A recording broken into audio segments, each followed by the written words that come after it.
Тому будемо очікувати далі. Ну а глобально ви бачите, що об'єм, як би ми там не хотіли, але він звужується. Зараз, якщо я візьму трішечки старший таймфрейм, буде помітно, що кожна вершина менше попередньої. Тобто ми зжимаємо об'єм, але енергію ми цю, як то кажуть, не викидаємо.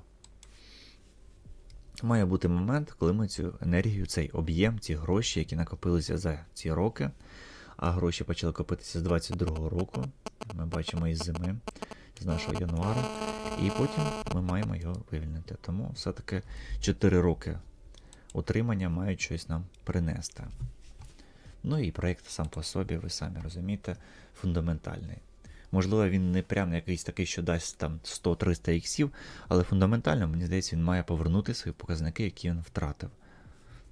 Тому якось так по ньому. Так, монетку NIR. Так, давай розберемо.